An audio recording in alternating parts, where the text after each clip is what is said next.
मध्यकालीन इतिहास और राजवंश। चोल साम्राज्य प्रशासनिक आर्थिक मॉडलों का आधुनिक विकास का एक रोडमैप बताया गया है। राजेंद्र चोल प्रथम को समुद्री अभियानों और गंगईकोंड चोलपुरम के निर्माण के 1000 वर्ष पुरानी विरासत के उपलब्ध ने एक सकारात्मक सिक्का भी जारी किया। परिचय यही लिखना अगर चोल की में कोई भी आ जाए। शाही चोल दक्षिण भारत का एक शक्तिशाली राजवंश था जिसकी पुनर्स्थापना 850 ईस्वी में विजयालय ने की थी। वे एक अखिल एशियाई समुद्री साम्राज्य स्थापित करने, विकेंद्रीकृत स्थानीय शासन की शुरुआत करने और महान जीवन चोल मंदिरों का निर्माण करने के लिए विख्यात है। ठीक। चोल साम्राज्य से संबंधित जानकारियां स्थानीय शासन के संदर्भ में, समुद्री प्रभुत्व के संदर्भ में, लोकतांत्रिक परंपराएं जैसे कुंडाईकुल का लाटरी प्रणाली जिसका विस्तृत विवरण उत्तराव मेरुरु अभिलेख में मिलता है। आर्थिक केंद्र के रूप में नौसैनिक अवसंरचना। अन्य मुख्य विशेषताएं रणनीतिक संप्रभुता, बुनियादी ढांचे की मजबूती, सतत सिंचाई, सांस्कृतिक कूटनीति, प्रशासनिक दक्षता, सैन्य सुदृढ़ीकरण, व्यवस्थित संहिताकरण।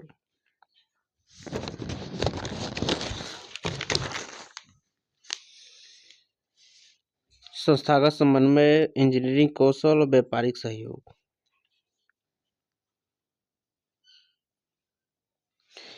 विभेदीकृत बिंदु, सकारात्मक पहलू, नकारात्मक पहलू और सीमाएं। राजनीतिक प्रकृति अत्यधिक विकेंद्रीकृत और प्रभावी जमीनी स्तर के लोकतंत्र की स्थापना की। नकारात्मक की भागीदारी सीमित थी जिसमें महिलाओं, मजदूरों और भूमिहीन समूहों को शामिल नहीं किया गया था। नौसैनिक रणनीति सैन्य शक्ति और व्यापारिक हितों को सफलतापूर्वक संयोजित किया गया। नकारात्मक व्यापार से अर्जित धन का पुनर्वितरण अक्सर तटीय नगरों के रखरखाव के लिए नहीं किया जाता था। समाज कल्याण राज्य द्वारा नियंत्रित मंदिर संसाधनों को सार्वजनिक कार्यों के लिए लगाया गया था। सामाजिक पदानुक्रम निगेटिव है कि सामाजिक पदानुक्रम कठोर बना रहा जिसमें शासक वर्ग में प्रवेश के अवसर सीमित थे। अभिशासन स्थानीय परिषदों के पास सिंचाई और न्याय के मामलों में महत्वपूर्ण अधिकार थे। शाही राज्य नियुक्ति है कि निगेटिव है कि शाही राज्य आयुक्तों के पास स्थानीय निर्णयों पर अंतिम वीटो शक्ति सुरक्षित थी। आर्थिक मॉडल मंदिर भूमि और जल प्रबंधन के लिए उत्पादक केंद्रों के रूप में कार्य करते थे। जीते गए उत्तरी प्रांतों से मिलने वाली भेंट और करों पर भारी निर्भरता। निष्कर्ष चोल राजवंश शाही समुद्री शक्ति और विकेंद्रीकृत ग्राम प्रशासन के बीच एक सेतु का काम करता है। 2026 में सेंगोल की स्थापना और पुम्पुहार में किए गए पानी के नीचे के सर्वेक्षण इस बात की समकालीन याद दिलाते हैं कि भारत की लोकतांत्रिक और समुद्री नींव, धर्म आधारित शासन और वैश्विक पहुंच की हजारों साल पुरानी परंपरा में गहरी जड़ें जमाए हुए हैं। होयसल वास्तुकला आर्किटेक्चर। होयसल प्रधानमंत्री कार्यालय पीएमओ की नई इमारत जिसे सेवा तीर्थ कहते हैं, चेन्ना केशवा मंदिर से प्रेरित है। इसे बढ़िया से फिर से पढ़ते हैं कि प्रधानमंत्री कार्यालय पीएमओ की नई इमारत सेवा तीर्थ चेन्ना केशवा मंदिर से प्रेरित है। परिचय कर्नाटक में 11वीं से 13वीं शताब्दी ईस्वी के बीच फली फूली होयसल वास्तुकला एक अनोखी मिश्रित बेसर शैली है जो अपनी तारे जैसी आकृतियों और सोपस्टोन मतलब नरम पत्थर पर की गई बारीक नक्काशी के लिए जानी जाती है। विष्णुवर्धन और बीरबल्लाल द्वितीय जैसे राजाओं द्वारा निर्मित ये संरचनाएं समय के साथ साधारण मंदिरों से विशाल आध्यात्मिक और व्यापारिक केंद्रों में तब्दील हो गई। होयसल वास्तुकला संबंधित तथ्य तारकीय विन्यास उदाहरण के बेलूर स्थित चेन्नकेशव मंदिर एक प्रमुख तारे आकार की निर्मित मंदिर है। पवित्र संरचनाएं नरम सोपस्टोन पत्थर का इस्तेमाल। वास्तुशिल्प घटक एक मंडप, हॉल, विमान इन दोनों को जोड़ने वाला एक सुकानासी शामिल होते थे। उदाहरण की कोरावंगाल स्थित बुचेश्वर मंदिर इन तत्वों का एक आदर्श संतुलित प्रस्तुत करता है। जैन बस्ती उदाहरण के हलेबुड़ू में पार्श्वनाथ और सत्यनाथ बस्ती।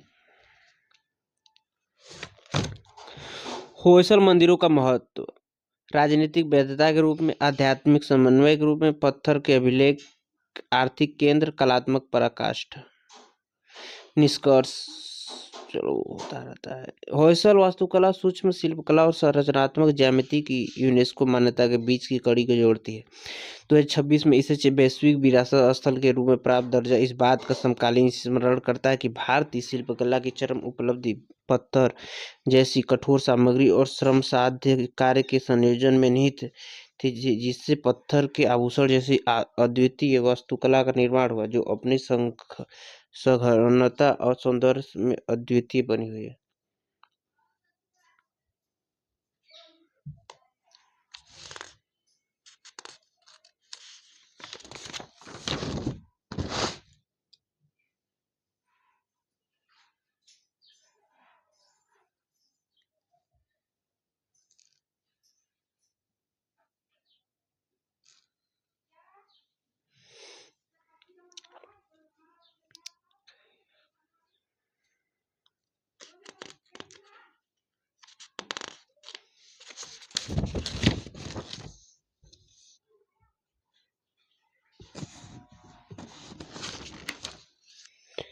अहिल्याबाई होलकर। अहिल्याबाई होलकर मराठा मालवा साम्राज्य की होलकर रानी थी, जिन्होंने अपने पति और पुत्र की मृत्यु के बाद लगभग 3 दशक तक शासन किया। उन्हें एक दार्शनिक रानी के रूप में सम्मानित किया जाता है, जिन्होंने महिला सशक्तिकरण की शुरुआत की और काशी विश्वनाथ जैसे पवित्र हिंदू मंदिरों के जीर्णोद्धार के लिए पूरे भारत में एक आंदोलन का नेतृत्व किया। उनके शासन का महत्व प्रशासनिक मॉडल था कि शिकायतों को सीधे सुनने के लिए रोजाना जनता से मिलने की एक पारदर्शी व्यवस्था स्थापित की। सांस्कृतिक संरक्षण तीर्थ स्थलों का पुनर्निर्माण और जीर्णोद्धार करवाया। लैंगिक न्याय सामाजिक मानदंडों जैसे महिलाओं की शिक्षा, सामाजिक धार्मिक जीवन पर काम किया। उदाहरण की महिला बुनकरों को आज के प्रसिद्ध महेश्वरी साड़ी उद्योग की स्थापना के लिए प्रोत्साहित करना। सैन्य नेतृत्व उन्होंने स्वयं सेनाओं का नेतृत्व करते हुए युद्ध लड़े। समाज सुधार शासन काल की पहचान ऐतिहासिक सामाजिक न्याय सुधारों से थी, जिसमें विधवाओं के साथ निष्पक्ष व्यवहार, उनकी संपत्ति अधिकार को सुनिश्चित करना शामिल था। आर्थिक सुदृढ़ता उदाहरण के महेश्वरी हथकरघा बुनाई उद्योग के माध्यम से एक सतत आर्थिक केंद्र का निर्माण। राजनीतिक स्थिरता शासन संबंधी विशेषता राजधानी स्थानांतरण, सैन्य आधुनिकीकरण, व्यवस्थित परोपकार, प्रत्यक्ष शासन किया। उन्होंने कारीगरों को प्रोत्साहित किया। निष्कर्ष अहिल्याबाई होलकर का धार्मिक शासन 18वीं सदी में राजधर्म के प्राचीन आदर्शों आधुनिक संवैधानिक कल्याण के बीच एक सेतु का काम करता है। उनकी प्रशासनिक निष्ठा और लैंगिक न्याय की विरासत आज के भारत में संस्थागत सुधार और सामाजिक समता के लिए एक मार्गदर्शक प्रकाश बनी हुई है।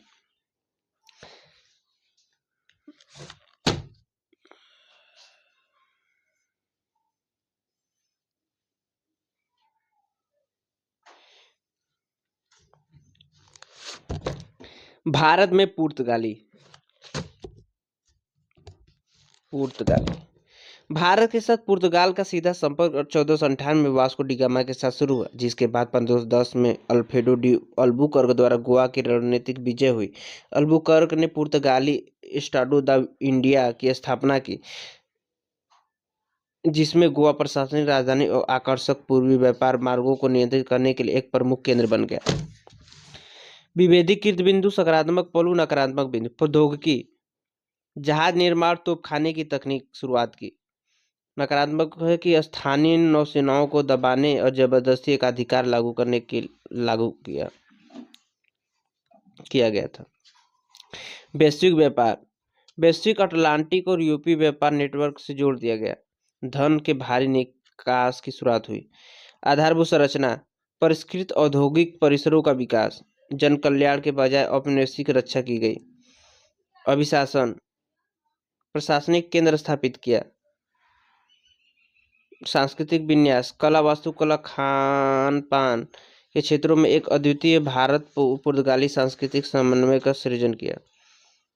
आक्रामक धर्म प्रचार, स्थानीय सामाजिक धार्मिक ढांचों का विनाश भी हुआ।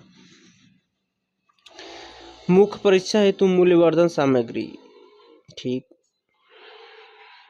1504 तक भारत में पुर्तगाली राज्य स्थापित हो चुका था। पहले वायसराय फ्रांसिस्को डी अल्मेडा थे।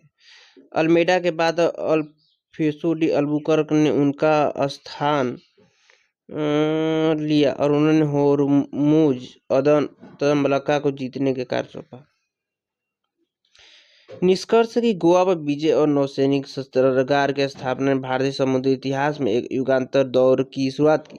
शस्त्रागार में हाल ही में हुई पुरातात्विक खोज 16वीं सदी की औपनिवेशिक सैन्य रणनीतिक और गोवा की जटिल ऐतिहासिक पहचान को संरक्षित करने तथा उसकी व्याख्या करने के समकालीन प्रयासों के बीच खाई को पाटती है।